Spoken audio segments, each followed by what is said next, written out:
신약성경 314쪽에 있습니다.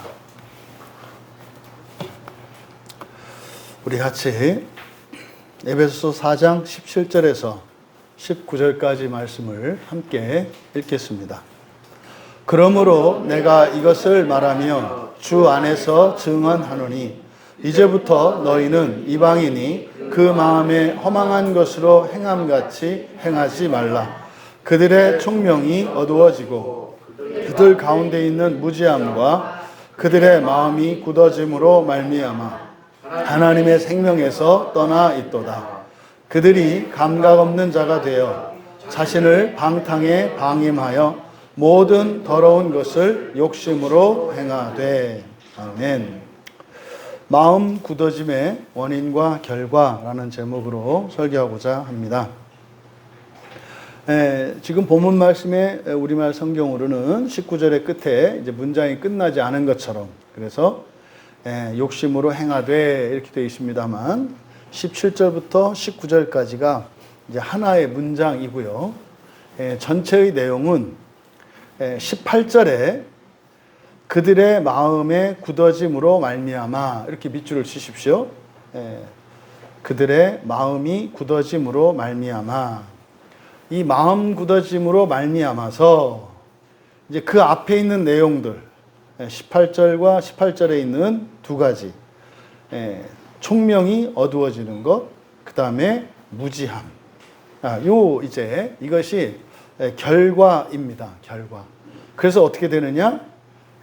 마음에 허망한 것으로 행하게 되는. 그래서 마음의 굳어짐으로 인해서 결과되는 세 가지를 17절의 하반절에서 18절에 이렇게 나타나 있고, 그리고 이제 그 원인으로서 이 마음이 굳어지는 그 원인, 그것을 또 이제 뒤에서 세 가지로 이야기를 하는데, 19절에 감각 없는 자가 되어, 이것이 이제 마음이 굳어지는 원인입니다.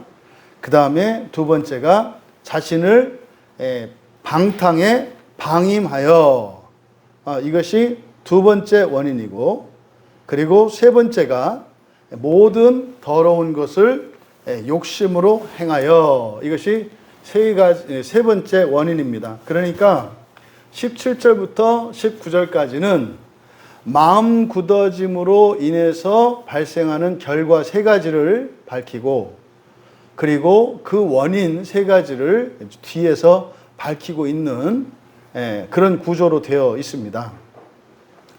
바울 사도께서 17절의 시작을 그러므로 내가 이것을 말하며 주 안에서 증언하노니, 이것은요, 자신이 말하고자 하는 바, 이것이 아주 확신한 것, 아주 확실한 것임을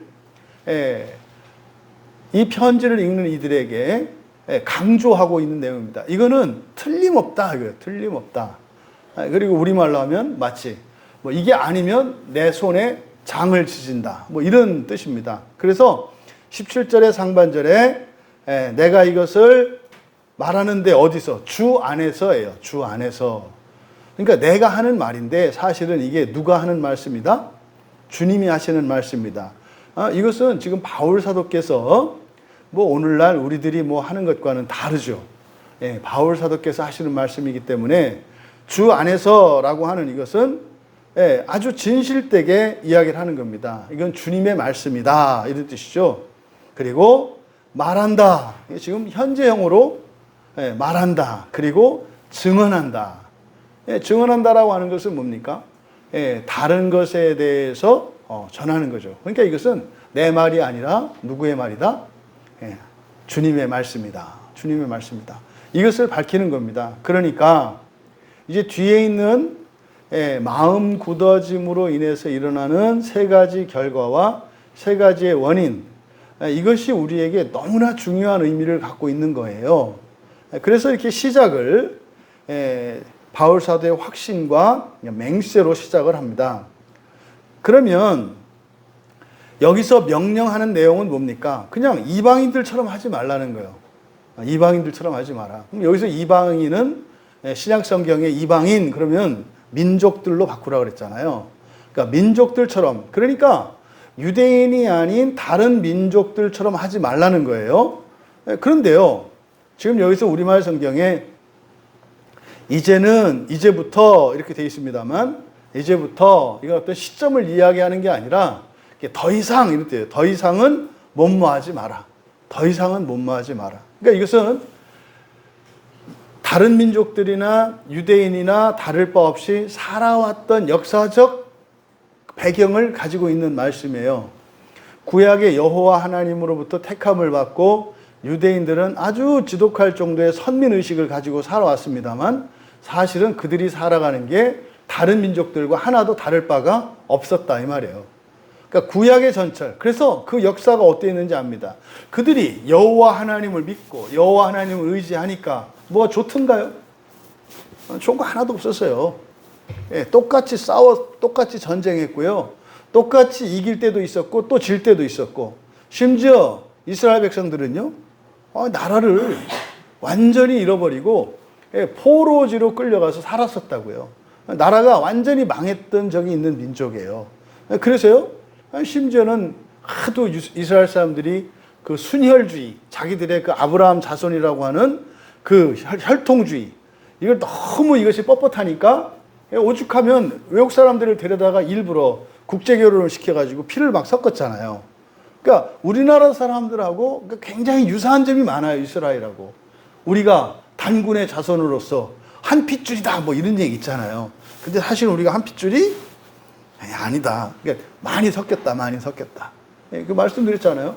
그 인류학자들이 이야기할 때 우리나라의 우리나라 사람들이 이제 뭐 여러 혈통이 섞였습니다만, 어딥니까? 그 몽고의 바티칼 그 호수 주변에 있었던 이쪽 사람들의 피, 이거는 뭐 어딥니까? 뭐 아메리카 인디언, 그렇죠? 뭐 시베리아 사람들, 시베리아 사는 사람들, 몽골 사람들, 그리고 우리 거의 비슷해요. 그쪽이 이제 한 70%. 그 다음에 이제 동남아시아. 동남아시아에서 베트남의 한 왕자가 집단으로 우리나라에 이주해 온 적이 있대요. 그때 베트남 사람들이 우리나라로 상당수 이민해 왔었기 때문에 베트남 사람들 그 피가 한 20%. 그 다음에 한 10%가 이게 팔레스타인에 있는. 그래서 우리나라 사람들 이렇게 얼굴을 보면 그 새 유형이 나타난다고요. 그래서 우리나라 사람들 중에 이렇게 좀 약간 주걱턱이고 이렇게 하는 사람, 이 사람들이 이제 히브리 쪽 그 혈통 유전자가 많은 사람들이에요. 땡글땡글하고 눈 동그랗고 머리 곱슬곱슬 하면은 이제 베트남 쪽 이렇게 이쪽이 피가 많이 섞인 사람이고, 이게 우리나라 이제 전형적인 몽골리안 황인종 대표적인 요 세 가지가 이제 우리는 적절히 배합이 된 사람들인 거죠. 그러니까 유대인이 사실은 그래서 이들이 순혈이 없어졌어요. 다 섞여 있다고요. 근데 사실은 그거는 말입니다, 더럽혀진 것이 아니죠. 원래 하나님의 뜻이었죠. 왜요? 하나님의 구원의 계획은 모두를 향해 있기 때문에. 어차피 우리가 거듭남으로써 우리는 어떻게 돼요? 그냥 예수의 피로, 예수의 생명으로 이제 새로운 존재가 될 것이기 때문에, 그러니까 아니야, 우리만 그렇게 될 거야. 그러니까 하나님이 아니야, 다 섞일 거야. 뭐 이렇게 이런 역사적 배경을 가지고 있다 이 말이에요. 자, 그러면 그러함에도 불구하고 유대인들의 탁월함과 특별함은 모세의 율법이었어요. 모세의 율법. 이 모세의 율법은 종말에 대한 계시를 담고 있고 구원에 대한 계시를 담고 있고, 우리는 그걸 볼 수 있잖아요. 이제 예수 그리스도를 믿고 거듭난 사람들은 구약 성경에서 그 참된 복음을, 그리고 부활의 그 진리를 우리는 읽어낼 수 있다고요. 근데 과거 이스라엘 자손들은 그걸 읽어내지 못했어요. 그래서 그냥 각 나라 민족마다 가지고 있는 그런 법체계, 그러니까 하나님의 법으로서, 구원의 법으로서의 율법, 모세의 율법이기보다는 자기들 민족만의 어떤 법이라고 하는 이런 생각이 있었단 말이에요. 그게 아니라는 거죠. 그래서 결국은 그들이 하나님의 법, 구원의 길을 담고 있는 모세의 특별한 율법을 가지고 있었음에도 불구하고 그들이 살아가는 것은 어땠다? 단군 할아버지 자손이라고 하고 하는 이 고조선에 있는 우리나라 우리 조상들과 별반 다를 바 없었다 이 말이에요. 그래서 미신도 섬기고 우상도 섬기고 천사도 숭배하고 똑같이 살았다는 역사적 배경을 가지고 있어요. 근데 거기서 한 걸음 더 나가서 이제는 예수 그리스도를 믿고 이들이 개종을 했어. 유대교에서 이제는 기독교로 개종을 했어. 그러니까 길지 않잖아요. 요 시기는. 기독교로 개종한 지 얼마 안 됐다고요. 그런데 이들도 또 어떻게 되는 거예요? 또 똑같은 전철을 밟아. 기독교인이라고 그래서 또 어떤 순혈주의. 이게 순혈주의가 이제는 뭐로 나타나요? 피가 아니니까 정통주의로 나타나죠. 우리만 구원을 받는다. 우리만 진짜다. 그래서 살아가는 것도 똑같아. 그럼 이게 오늘날 2000년이 지난 이 시점에서도 이 기독교가 중세 로마교회 1000년 동안 그래도 또 똑같았고 그것도 잘못됐다고 종교개혁을 했는데 그래서 개신교들이 또 똑같아. 공통점이 뭐예요? 나만 정통이다 라는 생각이에요. 나만 정통이다. 그럼 이 생각을 가지고 있게 되면 그게 하나님의 법이 됐든 뭐가 됐든 나와 우리와 너희로 나누는 이런 세계관, 이런 세계관을 가지고서는 절대로 하나님의 말씀을 이해할 수도 없고 하나님의 말씀의 유익을 누릴 수도 없는 거예요. 그래서 어땠다? 그들하고 똑같이 살았다 하는 거예요. 근데 더 이상은 다른 민족들처럼 그렇게 하지 마라. 그런데 다른 민족들이 어떻게 한다고요? 마음에 허망한 것으로 행한다. 여기서 마음이라고 번역한 것은 누스입니다. 누스. 그러니까 누스는 지성으로 번역한다. 그래서 지성에 헛된 것, 지성에 허망한 것 이런 뜻이 되겠죠. 그러면은 이런 민족들의 지성으로 만들어내는 것이 어떤 거다? 허망하다. 그러니까 무가치하다는 뜻이잖아요. 공허하고 헛되고 쓸데없는 거다 이 말이에요. 그럼 여러분 여기서 진지하게 우리가 질문을 해봐야 돼요.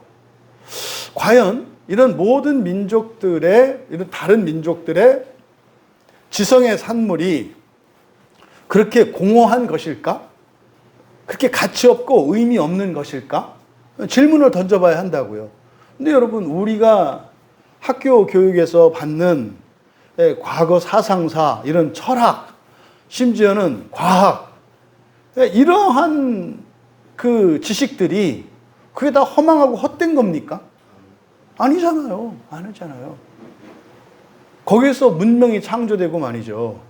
그래서 인간에 대한 깊은 이해와 여러 가지 이런 지식의 발전들이 있잖아요. 근데 바울 사도께서 그런 것을 지성의 허망한 것이라고 말을 했다고요. 그러니까 여기서 지성의 허망한 것, 그러니까 이런 것을 잘못 오해하면 어떻게 돼요? 그리스도인은 알차고 실속이 있고 비그리스도인들은 다 허망한 거다. 이렇게 이원론으로 이렇게 가면 안 되는 거예요. 근데 이런 생각이 적지 않이 있죠, 우리 안에. 유대인들도 그랬단 말이에요. 우리들이 하는 것은 이게 거룩하고 정결한 거고 좋은 건데 다른 이방인들이, 다른 민족들이 하는 거는 다 부정하고 별 볼 일 없는 거야. 그래서 어떻게 한다고요? 놀라울 정도예요. 지금도 정통 유대인의 집에 가면 할 수 없이 비즈니스, 사실 초대도 안 하지만 한 번 초대를 했을 경우에 내가 그 그릇을 쓰면은 깨서 버린단 말이에요. 더러운 그릇이 돼서. 그 사람들이 가지고 있는 사고예요. 여러분, 그런데 실제로 그렇지 않잖아요. 역사 속에서. 그러니까 여기서 말하는 헛되다라고 하는 것은 그게 쓸모가 없고 무가치하고 이런 것을 말하는 것이 아니라 이것은 지금 에베소서 4장의 문맥 속에서 이해해야 되는 부분이죠. 그러니까 에베소서 4장에서 지금 강조하는 것은 하나됨이에요. 하나됨. 사실은 교회됨이죠. 교회에 대한 거거든요. 교회로 성령께서 우리를 교회되게 하셔서 우리가 머리 대신 예수 그리스도 안에서 한 몸으로 살아가는 것에 대한 이야기거든요. 에베소서 4장이. 그러면 바로 다른 민족들은 그것과 상관이 없다는 뜻이에요. 그 앞에 이제 12절에 보면은 12절에서는 그렇게 말씀하잖아요. 그리스도의 몸을 세우려 하는 거다 그랬잖아요. 그리스도의 몸을 세우려고 하는 거다. 그러니까 여러분 인생을 살아가는 게 그리스도의 몸을 세우기 위한 것이라고 말한다고요. 몸을 세우기 위한 거. 또 13절에 이어지는 내용을 보면은 우리가 어떻게 해요? 하나님의 아들을 믿는 것과 아는 일에 하나가 되어서 온전한 사람을 이루어 어떻게 해요? 그리스도의 장성한 분량이 충만한 데까지 이르르니. 이게 무슨 말일까요? 그러니까 그리스도의 장성한 분량이 충만한 데까지 이른다는 게 무슨 뜻이죠? 완전히 예수님과 같이 된다는 거예요. 이게 뭘 의미하죠? 부활을 의미하는 말이에요. 부활을 이렇게 얘기하는 거라고요. 예수 그리스도와 완전히 똑같아진다는 것은요, 예수님의 인성과 신성에 있어서, 인성에 있어서도 모자라지 않고 신성에 있어서도 모자람이 없다는 거예요. 그거는요, 부활에 대한 얘기거든요. 그러니까 이거를 부활을 이렇게 설명을 한 거죠. 부활이라고 하는 것은 우리가 하나님의 아들이시고 사람의 아들이신 예수 그리스도의 그 완전에 이르는 거야. 이거잖아요. 우리가 살아가는 이유가 그런 거라는 거죠. 모든 말씀, 신앙생활, 일상생활, 이게 그것을 위한 거라는 거예요. 그런데 다른 민족들의 이런 지성의 산물은 그런 거 아니잖아요. 그런 거 아니에요. 각자 도생이잖아요. 기껏 해봐야 조금 더 넓은 우리, 뭐 가족, 민족, 뭐 지역 이런 거 아니겠어요? 그래서 온 세상이 하나다? 이런 게 없단 말이에요.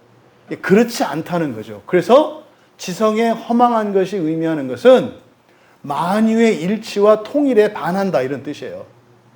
오히려 가르는 것이기 때문에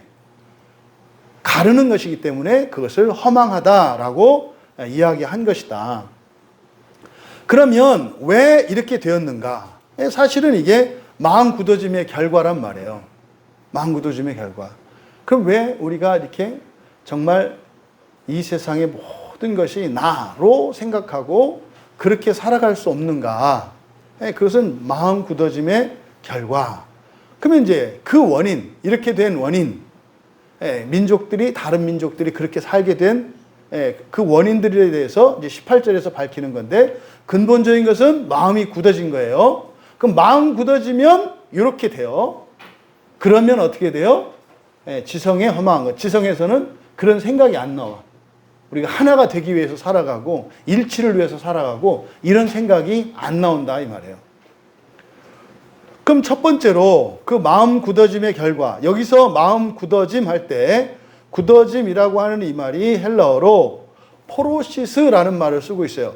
포로시스는 여러분 뒤꿈치에 이렇게 그러면 각질이 생기죠. 각질. 이게 굳은 살로 덮이다 이런 뜻이에요.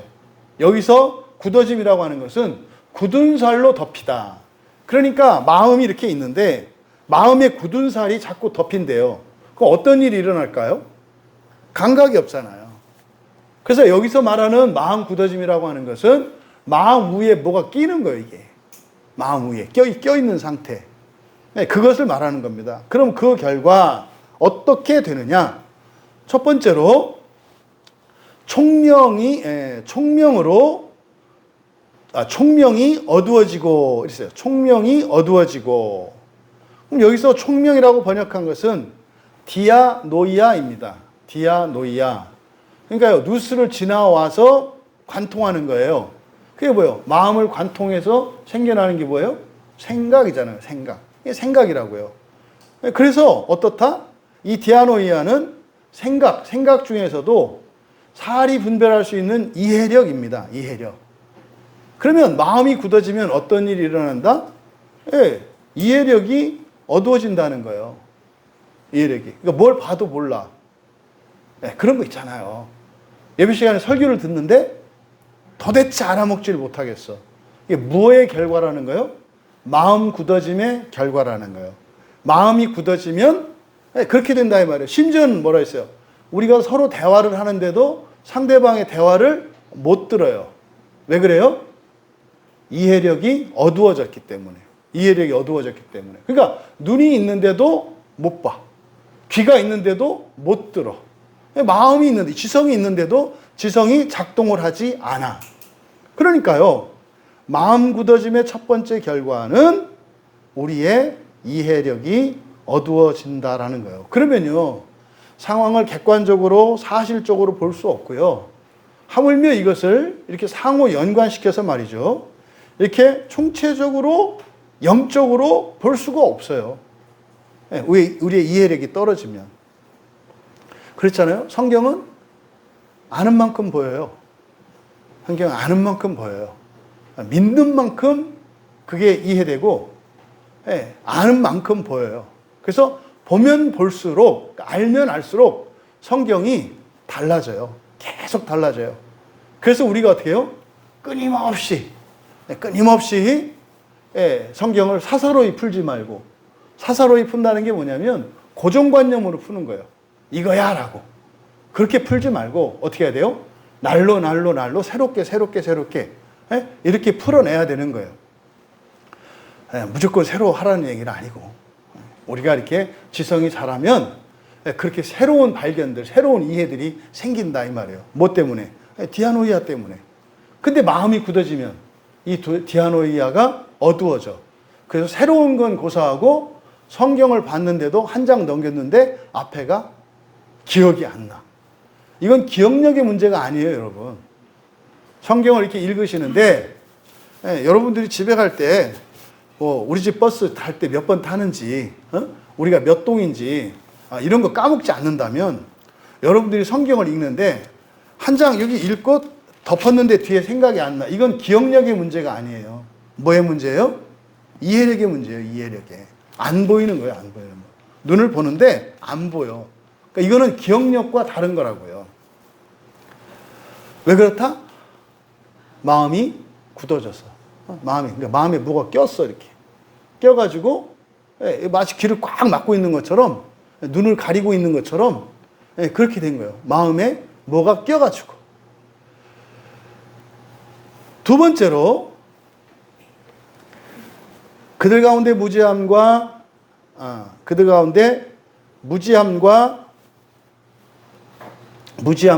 그들의 마음 굳어짐으로 말미암아 하나님의 생명에서 떠나 있도다. 이렇게 얘기를 했어요. 두 번째로 무지죠. 무지. 근데 우리말 성경은 무지함과 마음 굳어짐으로 말미암아 이렇게 되어 있습니다만은, 마음 굳어짐으로 말미암은 그들 가운데 있는 무지함으로 말미암아 이렇게 되어 있어요. 그래서 그들 안에 있는 그 무지라고 하는 것은 마음 굳어짐의 두 번째 결과예요. 그러니까 이 무지라고 하는 것은 뭐 그대로 알지 못하는 거잖아요. 그러니까요, 여기서는 몰라서 모르는 것은 어쩔 수 없어요. 근데요, 내가 지금은 몰라. 근데 하나님의 말씀, 예수를 믿어. 그럼 성령께서 역사하시잖아요. 또 설교를 들어. 그럼 점점 어떻게 되는 거예요? 이 무지가 벗겨지는 거예요. 그래서 예수를 믿으면 어떻게 돼요? 더 똑똑해져요, 사람이. 실제로 더 똑똑해져요, 예수를 믿으면. 성경을 보고 설교를 듣고 이렇게 하면 성령의 역사로 말미암아서 사람이 점점 더 똑똑해져요. 유식해지고.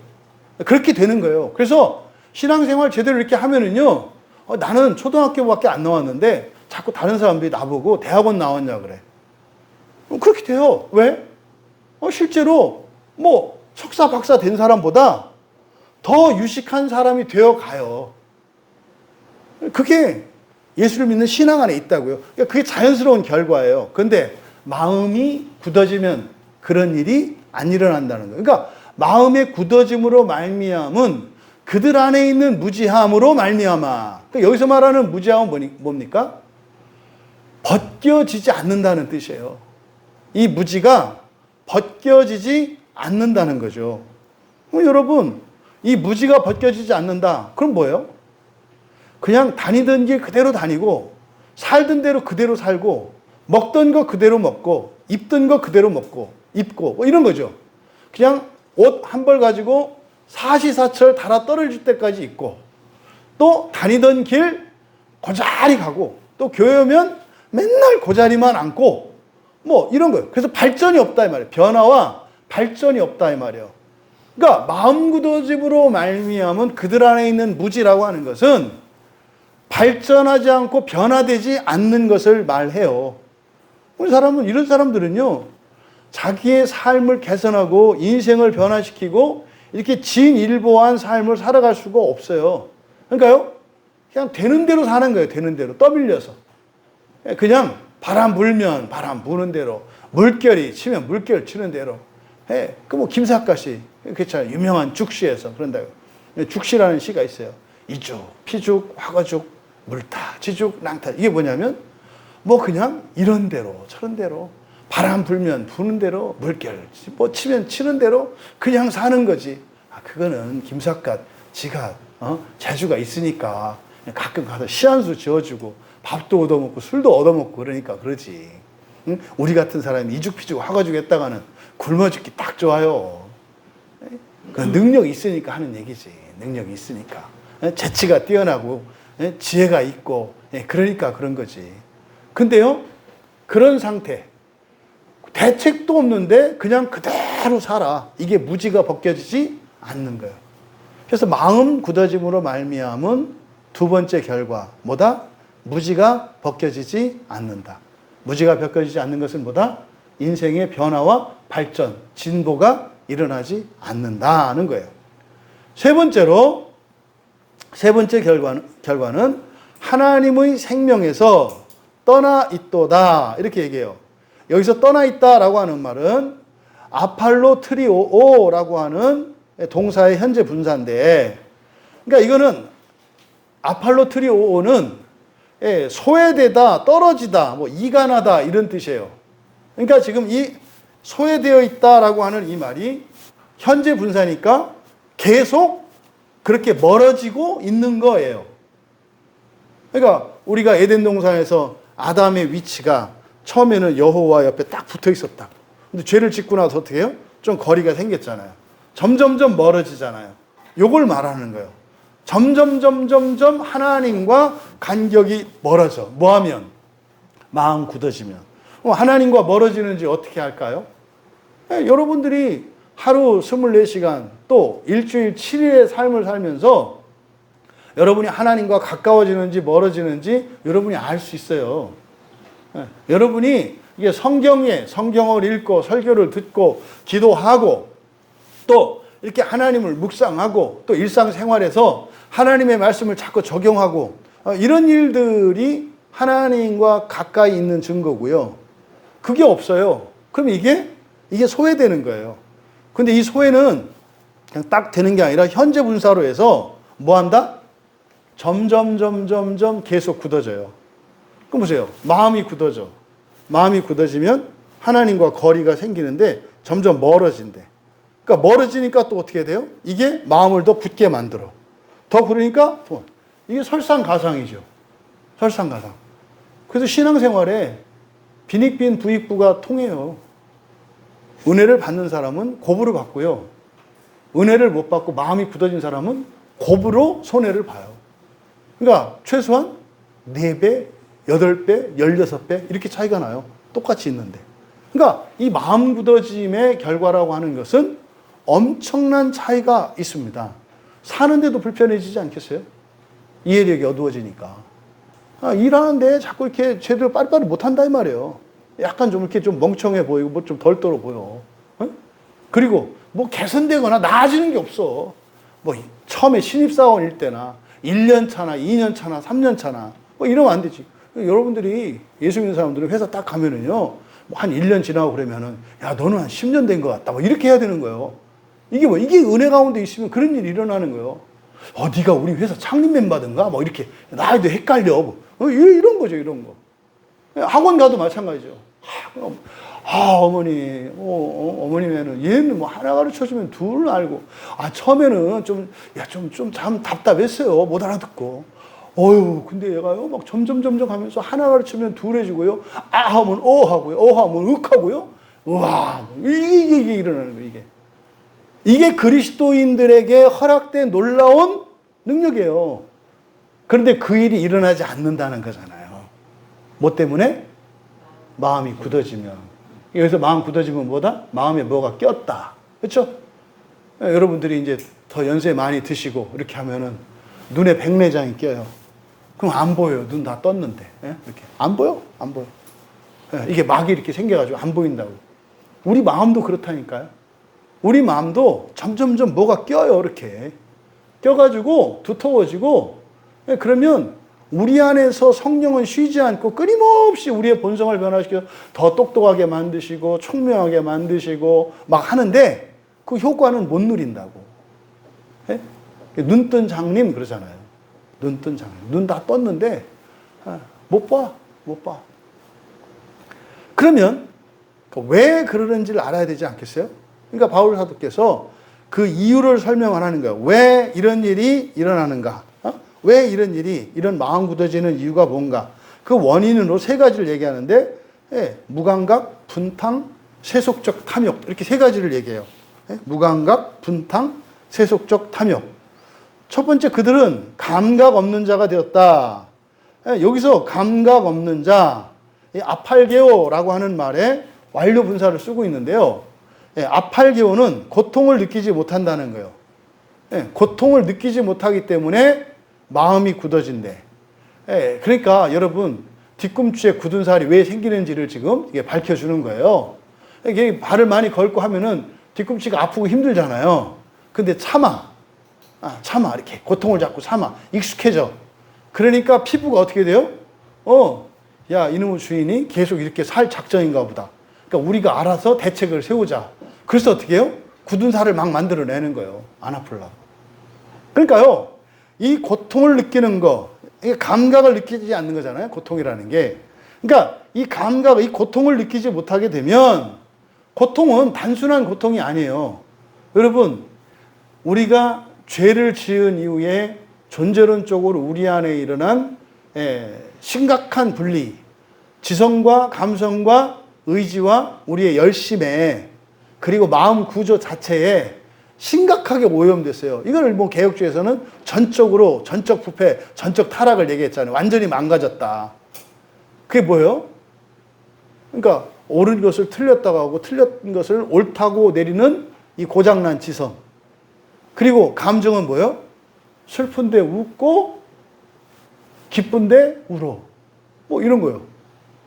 이게 완전히 이게 잘못 느끼는 거죠. 실제를 잘못 작용해. 이게 거짓 감정이라고 그랬잖아요. 의지도 마찬가지예요. 해야 할 거는 안 하고 하지 말아야 할 거는 아주 의지적으로 해. 그러니까 이런 일들이 우리가 전적인 타락이라고 하는 게 바로 이걸 말하는 거예요. 그럼 고통을 느끼지 않는다. 고통은 사람의 인격성 가운데 무엇과 관계된다고요?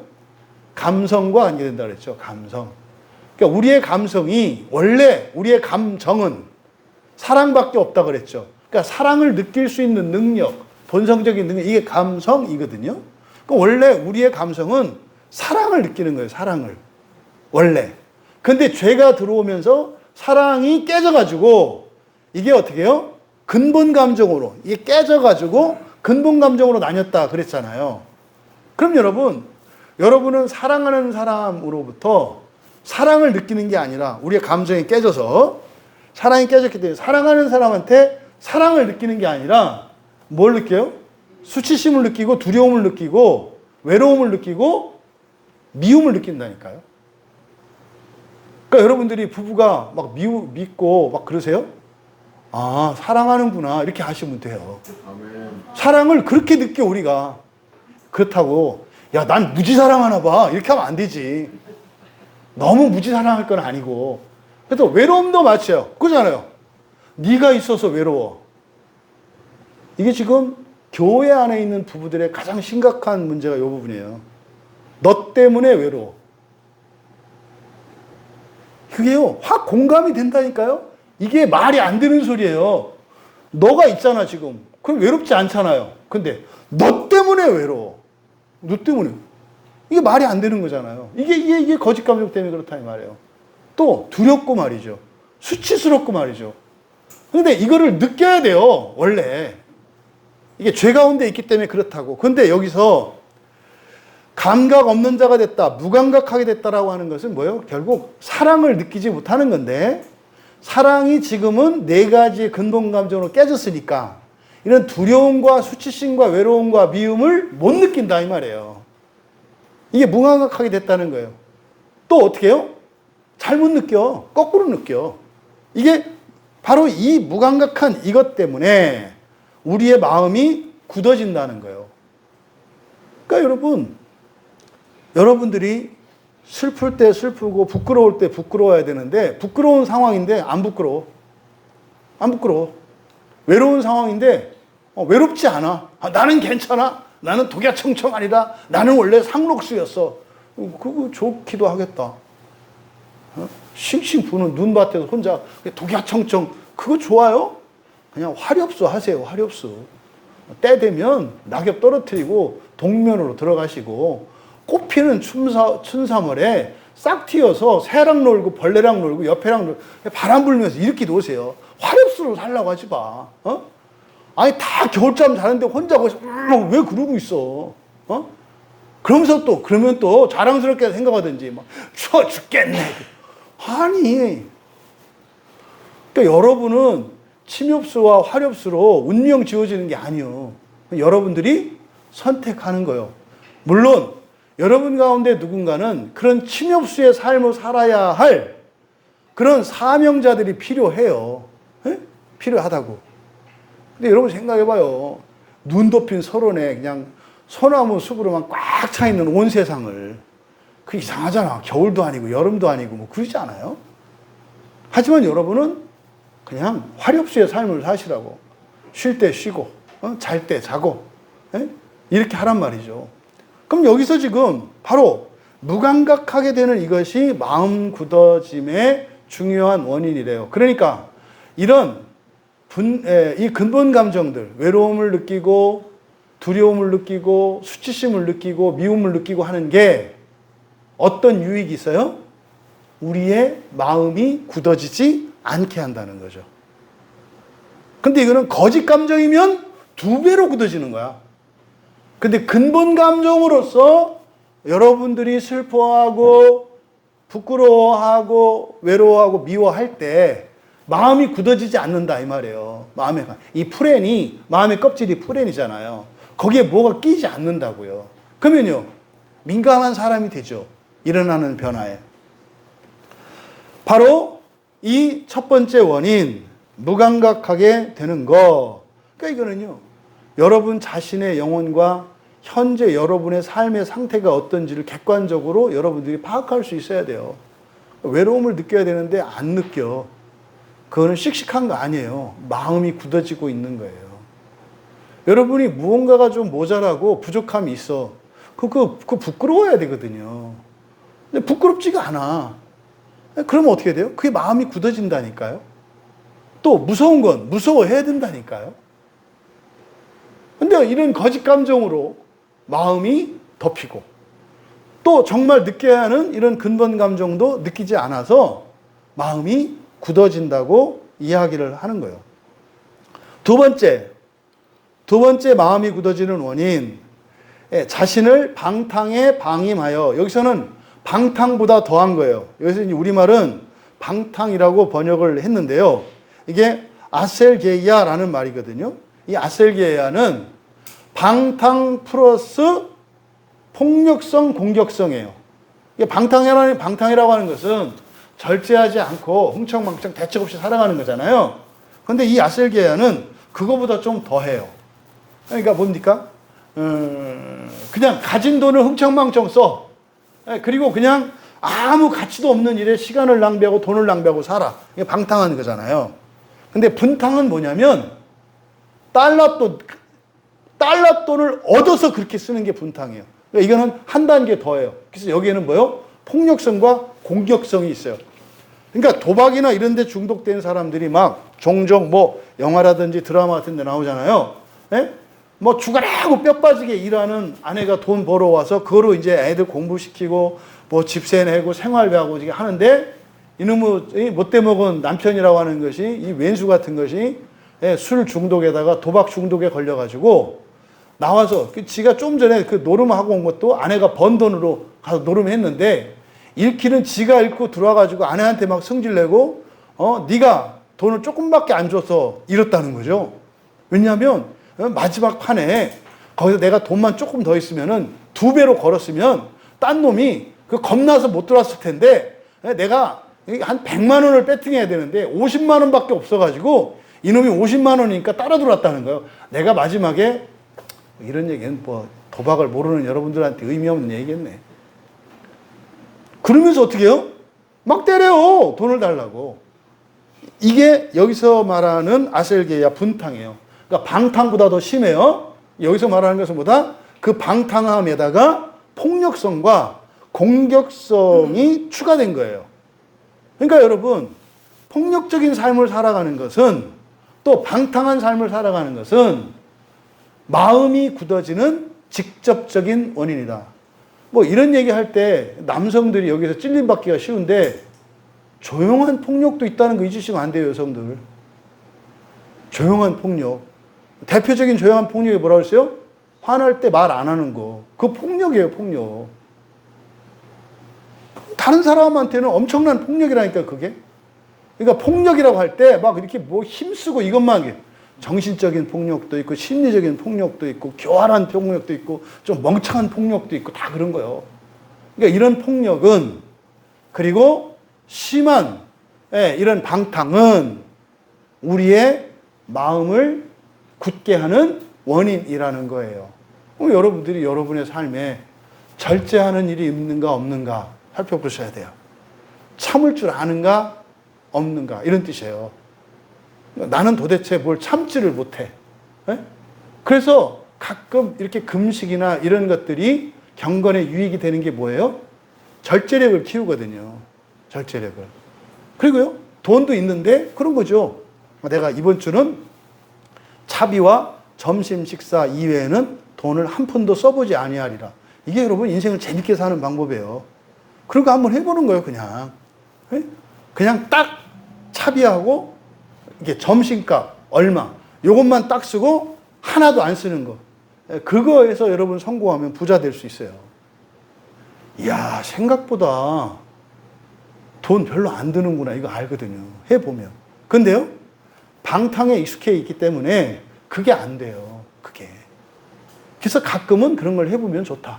근데 이런 절제력이 없다면 그 사람의 마음은 점점점 어떻게 된다고요? 굳어진다고.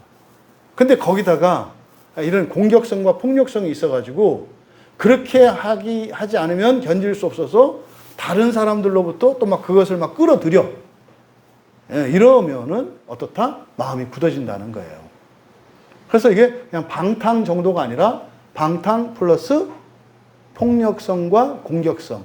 이게 마음 굳어짐의 원인이라는 거예요. 여기서 우리한테 조금 위로 주는 건 뭐예요? 아, 그냥 방탕 자체만으로 굳어지는 건 아니구나. 이렇게 생각하면 안 돼요. 방탕에는 다 폭력성이 포함되어 있어요. 정도의 차이가 있을 뿐이지. 그래서 이거를 방탕이라고 번역을 해놓았지만, 하지만 이 단어의 의미는 좀 더 그거보다 심각한 걸 말한다. 그러니까 고집하는 거예요, 그거를. 고집하는 거. 그럼 여러분, 뭐 요즘 애들 보세요. 뭡니까? 대표적인 게. 이 분탕의 대표적인 게 ADHD예요. 분노 조절 장애라는 거 있잖아요. 요게 분탕이에요, 분탕. 그러니까 ADHD라고 판정받은 애들은, 걔들은 어떤 상태예요, 지금? 마음이 굳어지고 있는 상태다. 이렇게 아시면 돼요.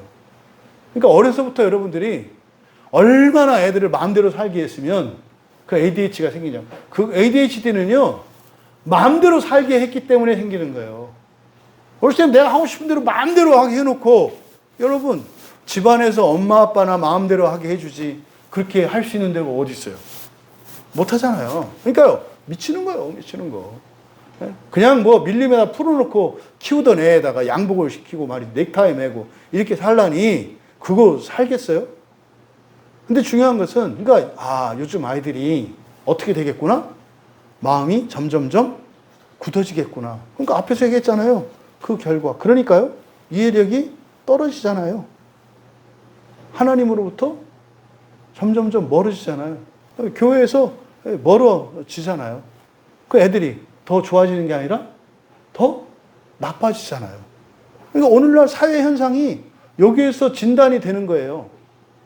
그러니까 바로 이 두 번째 원인, 이 분탕이라고 하는 것. 그 다음 세 번째 원인, 모든 더러운 것을 욕심으로 행하되 이렇게 되어 있습니다. 여기서 욕심이라고 지금 우리말 성경에 욕심, 뭐 욕망, 뭐 이렇게 되어 있는 단어가 에피티미아 열심도 그렇게 이제 번역이 되어 있단 말이에요. 근데 그건 열심으로 바꿔야 되고 여기에 욕심이라고 번역된 단어는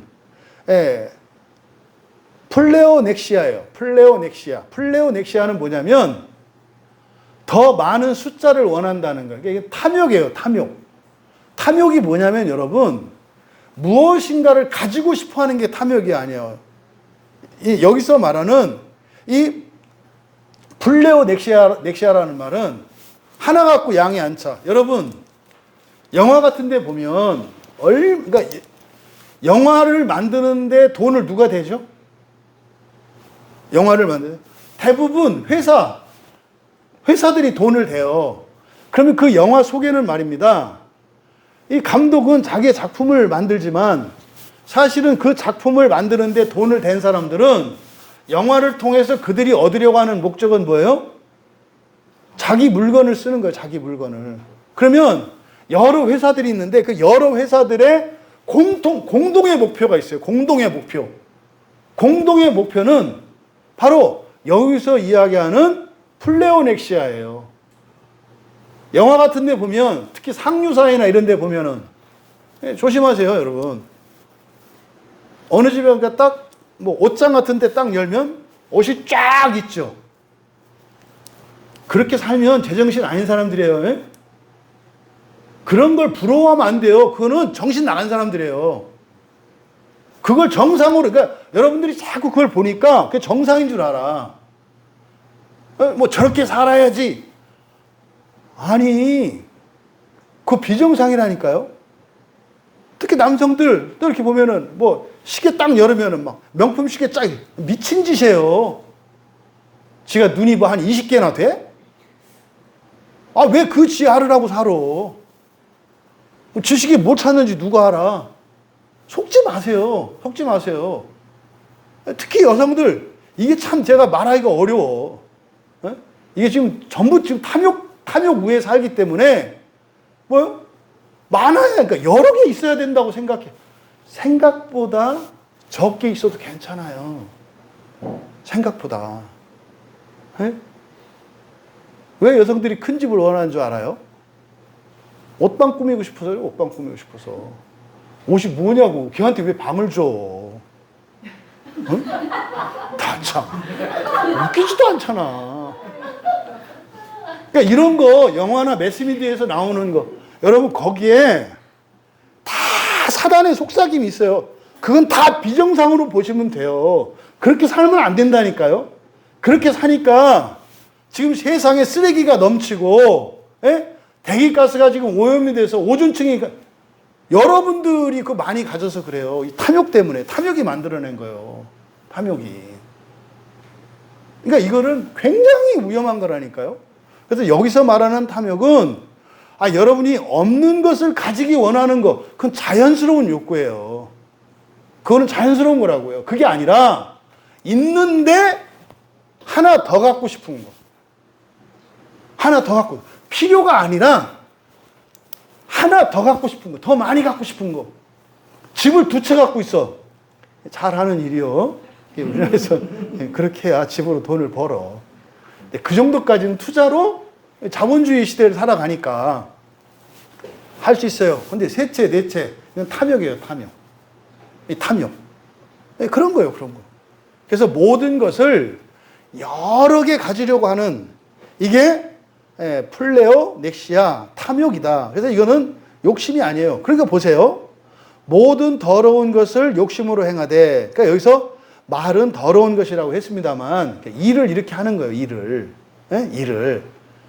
그러니까 어떤 일을 하는데, 이렇게 욕심으로, 그러니까 더 많이 하기 위해서 한다, 이 말이에요. 그런 거죠, 이제. 저희 같은 목사들의 탐욕이 뭐겠어요? 교인들을 많이 가지려고 하는 거예요. 아니, 지가 다 목양도 못해서 부목사 두면서 왜 더 모아? 부목사를 왜 뒀죠? 자기 혼자 할 수 없으니까. 근데 왜 더 데려와요? 웃기지 않아요? 그거 말이 안 되잖아요. 근데 계속 모으잖아요. 그러면 어떻게 된다는 거예요? 마음이 굳어진다. 그러니까 이해가 되는 거예요. 아, 그래서 그런 일이 일어나는구나. 그런데요, 그걸 뭐라 그랬어요? 더러운 일이래요. 더러운 일. 그래서 더러운 일이라고 하는 것은, 이게 더럽다라고 했는데, 더럽다고 하면 안 되고요. 더러운 게 있고, 깨끗한 게 있고, 그 중간에 뭐가 있죠? 더러운 게 있고, 깨끗한 게 있어요. 그 중간에 뭐가 있냐고. 추접한 거? 하여튼 어휘력도 발랄하셔. 아니,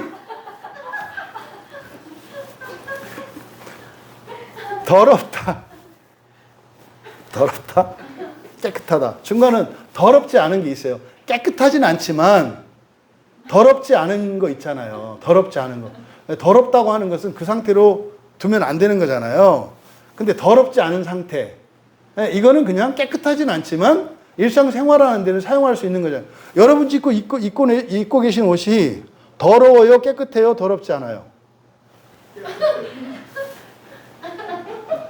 그치. 오늘 주일, 성수주일이니까 그렇게 칩시다. 근데 우리가 이렇게 입고 있는 것은 더럽지 않은 걸 입잖아요. 나올 때는 깨끗한 걸 입고 나오잖아요. 근데 밖에 나오면 묻잖아요. 그쵸? 근데 더럽다고 할 때는 입으면 안 되는 상태를 말하잖아요. 그러니까 중간 상태가 있다고요. 그게 여기서 카타르시아라고 하는 말이 그거예요. 깨끗하지 않음. 근데 이걸 그냥 깨끗과 불결 이렇게 보면 안 돼요. 그러니까 이거는 깨끗하지 않은, 정결하지 않은 상태를 말하는 거예요. 그러니까 사람들이 살면서 하는 일들을 정결하지 않은 에르가시아, 일, 사업이거든요. 이런 일들이, 그러니까 이 세상 일을 이렇게 말하는 거예요. 이 세상 일이라고 하는 것이 더러운 건 아니지만 깨끗한 일은 아니다. 이게 무슨 의미인지 아시겠죠? 이게 영적으로는 사람이 사람으로서 아무리 거룩해도 하나님 앞에서는 온전하지 않잖아요. 그래서 이거를 카타르시아라는 말을 써가지고 우리의 일상, 모든 일상이에요. 종교 생활이든 뭐든. 제가 설교하는 것도 이 카타르시아 그 일이에요. 이때 똑같이 여러분이 회사 가고 뭐 출근하고 집에 살려 다 그 일이에요. 그러니까 그것을 이렇게 말한 이유는 뭐겠어요? 그냥 이게 세속적인 목적을 위해서만 살아가면 이게 다 뭐가 돼요? 정결하지 않은 일이 되는 거예요. 그냥 세속적인 목적만을 위해서 제가 설교를 하고 이렇게 목사 노릇을 한다면 그거는 정결하지 않은 일. 그래서 정결이라는 것은 뭡니까? 하나님이 받으실 만한 거, 하나님께 갈 수 있는 걸 말하잖아요. 그러니까 이건 하나님께 갈 수 없다는 뜻이에요. 뭘 해도. 일 자체가 거룩하고 더러운 게 아니라 그것을 어떻게 하느냐에 따라서 다르다 이 말이에요. 여러분들이 그저 세속적인 목적, 그러니까 이 세상 살고 여러분의 육체만을 위해서 이 세상만을 위해서 일한다면 그것이 정결하지 않은 일이라고 얘기를 한 거다. 그런데 누구나 다 그 일을 하고 살아가요. 그런데 말입니다. 그것을 어떻게? 욕심, 그러니까 탐욕으로 행하는 거. 그렇잖아요. 여러분이 가난하지도 않은데 돈 이게 뭐예요? 탐욕이라고요. 여러분이 돈이 없는데 돈 하는 거는 당연하고 자연스러운 거예요. 가끔 교회 보면은 그런 사람도 있다니까. 자기가 막 가난한데 목사님 제가 너무 탐욕스러운 게 아닌가요? 제가 할 말을 잃잖아요. 그거 아니에요. 탐욕스러운 게 아니에요. 부유하고 존귀한 삶을 살고자 하는 그 소망인 거지. 근데 뭐요? 그냥 웬만치 그렇게 부족한 것도 없는데 지나치게 하는 거. 이걸 탐욕이라고 한다. 응? 아까 옆에 우리 강도사님 한 분 오셔가지고 전도 빵 만든 거 주고 가셨잖아요. 나가서 이제 만들었어요. 목사님 교회가 부흥하셨네요. 이렇게 막 앉아서 이렇게 찬양 연습하고 이렇게 하는 거 보니까 부흥하셨대. 예. 그런 거죠. 거기는 이제 어렵죠. 이게 몇 사람들이 계속 모여서 그 사람들만 이렇게 이제 그냥 사실 예배하니까 전도 열심히 하고 합니다만 요즘 교인들이 숫자가 안 늘잖아요. 다 이렇게 줄어드는 상황이지 몇몇 개를 제외하고는. 근데 그 강도사님이 아, 우리도 뭐 이랬으면 좋겠어요. 그건 탐욕 아니에요. 그건 탐욕 아니에요. 뭐 시간이 남아서 다른 일도 하니까. 물론 이제 경제적인 이런 것도 있습니다만은, 그러니까 그건 탐욕 아니에요. 여러분도 마찬가지예요. 그래서 여러분이 일상 속에서 어떤 일을 열심히 하시는 건 좋은데 그것이 탐욕인지 아닌지를 살피셔라. 이게 과한 일을 하는 거 지나치게. 일단 많이 쌓아놓으려고 하는 거. 딱 이 얘기하면 저는 딱 떠오르는 게 청설모. 우리 저 형님 댁에 대추나무 하나, 그 대추가 아니라 호두나무 엄청 많이 열리는데 이 청설모 한 쌍이 왔는데 그거를 둘이서 싹 쓸어버리는데 와, 탐욕이 어마어마하더만. 두 마리가 나타났는데 호두가 어마어마하게 열려요. 그거를 다 따가요, 애들이. 지들이 먹겠냐고, 그거. 평생 먹어도 못 먹지. 그러니까 그거 따가는 거 보면요, 이렇게 요 안에다가, 이 주둥에다가 막 넣어요, 여기다가. 따가지고, 입에 막, 그렇게 해가지고 막, 이게 막, 볼까고 이래가지고 막 넣어, 이렇게 막. 이렇게 하고, 야 그렇게 아주 어디다 갖다 묻어놔요. 그래서 여러분, 시골에 이렇게 그 농장 아닌 어느 집에 이렇게 호두나무 있고 그러잖아요. 그 근처 적당한데 땅 파보시면은 껍질이 잘 썩어서 먹기 좋은 호두가 나와요. 그거 다 갖다 땅에다 묻어놔요. 지는 먹지도 못할 거야. 어디 찾아올지도 몰라가지고. 이게 탐욕이에요. 여러분, 지금 이 세상 살다가 딱 떨어질 때 자기 재산 딱 털어내고 가는 사람 어디 있어요? 다 탐욕이지. 다 탐욕이지. 그러니까 지금은 이게 딜레마예요. 가난하고 춥고 배고플 때는 탐욕이 없죠. 일단 기본이 안 되니까. 근데 하나님께 그렇게 간절히 찾고 은혜를 발견하면 은혜를 주시잖아요. 그죠? 그럼 어떻게 해요? 막 부자도 되고 이렇게 해요. 그때부터는 이제 진짜 싸움이에요. 뭐의 싸움? 탐욕과의 싸움. 그러니까 예수님이 부자 청년한테 다 팔아서 주라고 하셨던 이유가 무엇 때문에 그랬던 거예요? 그때 부자 청년의 상태가 어떤 상태였어요? 마음이 굳어진 상태였지. 넌 지금 돈이 문제가 아니라 네 마음을 지금 벗겨내야 돼. 그러니까 그 원인이 되는 이거를 일단 다 버려. 많은 거 다 줘버려. 다 버려. 그러니까 여러분들이 어떤 일을 어떤 명분으로 한다 할지라도 많이 하는 것은, 그러니까 지나치게 단지 더 많이 가지기 위해서 더 많은 것을 하기 위해서 하는 것은 탐욕이다. 근데 이거는요, 좀 이 세상에서는 인정받는 거예요. 사람들이 바라는 거고. 응? 통장에 잔고가 더 많고, 이거 바라는 거단 말이에요. 여러분, 통장에 잔고가 있으면 안 된다는 거 아닌 거 아시죠? 있어야죠. 그랬더니 뭐 이거는 10년 뒤에 쓸 거, 10년 뒤에 어디 갈 거, 뭐 할 거, 그건 탐욕이다. 그때까지 네가 살아있을 가능성은 매우 드물다. 왜? 그 탐욕 때문에 하나님께서 그 마음이 더 어두워지지 않도록 데려가실 가능성이 많다. 아니면은 그래서 하나님이 치워주시든지, 욥처럼 말이죠. 그러니까 이게 세 번째 마음이 굳어지는 원인인 거예요. 그러니까 여러분, 더 많이 원하지 마셔라. 왜요? 마음이 굳어진다. 단지 뭐 여러 개 더 많이 가지고 있어서 여러분이 심리적으로 뭐 이렇게 여러분의 눈에 이 안목의 정욕을 채워줄지는 모르겠습니다만 그 안목의 정욕의 대가가 뭐다? 여러분, 마음이 굳어지는 거라고. 마음 굳어지면 인생이 불편해져요. 이해력도 떨어지게 되고, 여러분들이 발전할 수도 없게 되고, 점점점 하나님의 생명으로부터 멀어지기 때문에 그렇게 하지 말라는 거예요. 그리스도인은 그렇게 하면 안 된다는 게 아니라, 그러니까 많이 부자 되세요, 제발. 그렇게 하시고 어떠셔라?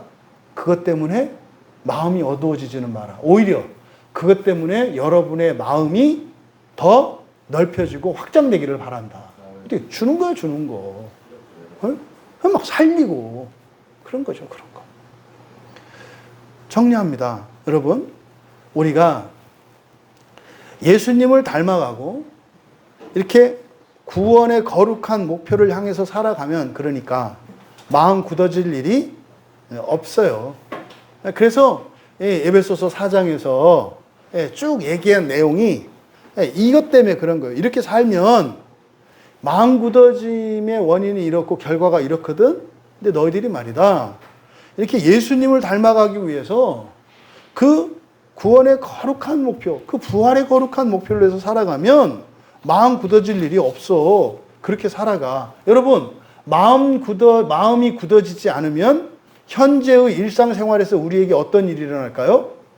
여러분이 현재 겪고 있는 이런 불편함과 고통과 불행의 원인들이 제거가 돼요. 마음이 굳어지지 않으면, 마음 굳어짐이 벗겨지면 여러분의 현재의 삶 속에 있는 현실적인, 물질적인, 정신적인, 관계적인, 사회적인 이 모든 문제들 있잖아요. 이거는 다 마음 굳어짐과 관계되어 있어요. 이건 1차적으로. 그러면 우리의 막 굳어진 마음들이 딱 정리가 되면 어떻게 돼요? 그런 일들이 없어져요. 그러니까요. 여러분이 돈도 반만 있어도 돼요. 여러분들이 예를 들어서 아파 내가. 그러면 아프니까 약을 먹어야 되고 치료 받아야 되잖아요. 근데 건강해져. 그럼 그 돈 필요 없잖아요. 그러니까 그런 거예요. 마음이 굳어지지 않으면 일상의 번거로움이 사라져요. 그리고 이런 불행한 일들이, 현재적으로 불행한 것들이 사라지고요. 또 갑작스럽게 돌발상으로 생기는 이런 불행한 사건, 사고들이 안 일어나요. 믿으십니까? 그래서 마음이 굳어지지 않도록 해야 되는 거예요. 그러면은요, 반만 벌어도 알차게 부족함 없이 살 수 있다니까요. 생각해 보세요. 쓸데없는데 돈 막 엄청 쓰면서 1,000만 원, 2,000만 원, 1억을 벌어. 근데요, 쓸데없는데 쓸 돈이, 들어갈 돈이 하나도 없어. 그거 반만 벌어도 시간 남죠. 마음 편하죠. 더 질 좋은, 이렇게 수준 높은 그런 삶을 살 수 있잖아요. 그래서 여러분이 예수님을 닮아가는 그 구원의 거룩한 목표를 세워라. 그게 이제 종말론적인 유익도 있지만 현재적으로도 굉장히 여러분한테 유익이 된다. 몸도 덜 피곤하고 시간도 더 남게 되고 이렇게 된다 이 말이에요. 또 두 번째로 그렇게 주님과 함께 한 걸음 더 나아가서 지금 에베소서에서 얘기하는 게 한 몸으로 교회로 살아가는 거니까 주님과 함께 더불어서 주님의 몸된 공동체적인 삶을 살아간다면, 아까 얘기했던 건 뭐예요? 개인적으로 예수님을 닮아가는 개인적인 목표였어요. 그럼 어떻게 돼요? 불행한 일들이, 불편한 일들이 사라져요. 그런 일 안 생길 거고요. 근데 한 걸음 더 나가서 주님과 함께 더불어서 공동체적인 삶으로 이렇게 살아가려고 한다면 불행이 생기지 않는 정도가 아니라 불행이 뭘로 바뀌어요? 행복으로 바뀌어요. 행복한 일이 자꾸 생긴다고요. 그러니까 여러분이 예수를 목표로 살아가면 불행이 사라져. 근데 예수님과 더불어서 교회 공동체로 살아가면 어떻게 돼요? 자꾸 행복한 일이 생겨요. 여러분, 불행한 일이 생기지 않으면 행복할 것 같으세요? 절대로 행복하지 않아요. 심심해 죽어요. 그래서 어떻게 해요? 불행한 일을 자기가 만들어요. 심심해서. 차라리 불행한 게 낫지 심심하면 못 살거든요. 그러니까 여러분, 불행이 없는 상태에서 안주하면 안 돼요. 거기서 안주하면 어떻게 돼요? 다시 불행거리를 만들어 버린다고. 뭘 해야 되니까. 왜? 또 은혜는 받아가지고 힘이 있잖아. 뭔가를 해야 돼. 그래서 공동체적인 삶을 강조하는 이유가 뭐 때문에 그래요? 더 굳어지지 않고 떨어지지 않기 위해서 하는 거예요. 요요 현상 들어가지 않도록. 어때요? 더 큰 행복을 향해서 살아갈 수 있게 한단 말이에요. 그게 뭐다? 이게 교회로 살아가는, 주님의 몸된 교회로 살아가는 공동체적인 삶이라니까요. 교회 공동체로 살아가면요, 서로 의지하면서 사랑하면서 살아갈 수가 있어요. 그러면 마음이 굳어지지 않을 뿐만 아니라, 다시 말해서 불행한 일들이 제거되고 불행한 일이 생기지 않는 정도가 아니라 뭐 한다고요? 기쁘고 행복한 일이 생긴다고요. 그래서 이런 관계의 진전과 삶의 진전들을 경험하게 된단 말이에요. 그래서 공동체 얘기하는 거예요. 세 번째로, 결국 우리들이 마음기경을 하는 목적이 바로 이것 때문이에요. 그러니까 이 마음기경이라고 하는 게 뭡니까? 현재적인 불행의 원인들, 불행한 상황들을 타개하고, 그리고 새로운 행복, 더 좋은 행복과 만족들이 생기는 삶을 살아가기 위해서 마음기경을 하는 거예요. 근데 그뿐입니까? 이게 하나님 나라의 그런 신령한 기쁨과 영광까지 우리에게 보장을 받잖아요. 그러니까 지금 저는 그렇게 생각을 해요. 바울 사도께서 지금 여기서 하신 이 말씀은 예수님께서 마태복음 13장에서 이야기하셨던 씨 뿌리는 좋은 밭에 관한 비유에서 이거를 말씀하신 것으로 저는 보여요. 저에게는. 네 종류의 밭이 있잖아요. 그 목표는 좋은 밭이잖아요. 좋은 밭. 좋은 밭을 만들면 어떻게 해요? 30배, 60배, 100배의 열매가 결실해요. 그런 삶. 그러니까 불행한 것 때문에 그거를 해결하기 위해서 사는 삶 살지 마라. 그런 일이 일어나지 않는 삶을 살아라. 한 걸음 더 나아가서 더 큰 행복을 위해서 살아가는 삶을 살아라. 근데 이것의 근본적인 해결책은 바로 뭐예요? 우리 마음밭을 좋은 밭으로 만드는 거예요. 좋은 밭으로. 그래서 어떻게 해요? 처음에는 내 인생이 좀 힘들고 딱딱한 밭 같아. 예? 길가에 있는 딱딱하게 굳어진 밭 같아. 그래서 씨가 뿌려져도, 말씀이 뿌려져도 이놈은 귀신이 가져가. 그래서 귀신들이 좋아하는 사람이야. 왜? 은혜를 받아들이지도 않고 은혜를 갖다 버리니까 귀신이 막 달라붙는다 그랬잖아요. 그러니까 막 새가 막 끼어드는 사람이야. 그런데 일단 이 마음을 곡괭이질을 해서 읽으면은 일단 씨가 심겨지잖아. 그렇죠? 그러면요. 불행은 사라진다고 그렇게 하면. 근데 거기에 돌이 있고 이런 가시떨기 나무가 있고 이런 게 있으면은 결실은 못해. 그래서 어떻게 해요? 여러분 마음속에 있는 이 돌과 같은 쓴뿌리들, 뭐 상처, 과거의 기억들, 정리되지 않은 이런 과거의 사건들 이런 거 캐내는 거죠. 그 다음에 여러분이 이런저런 걱정, 근심, 염려 이게 가시떨기 나무 아닙니까?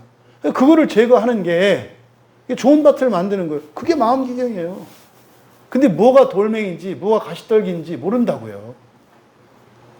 그래서 여러분들이 직접 쓰고 마음기경을 해야 여러분의 마음밭이 좋은 밭으로 바뀌고 그러면 여러분의 인생은 현세적으로도 종말론적으로 뿐만 아니라 종말론적으로 여러분들이 하나님 나라에 가는 것을 현재적으로 여러분들이 확인할 수 있다니까요.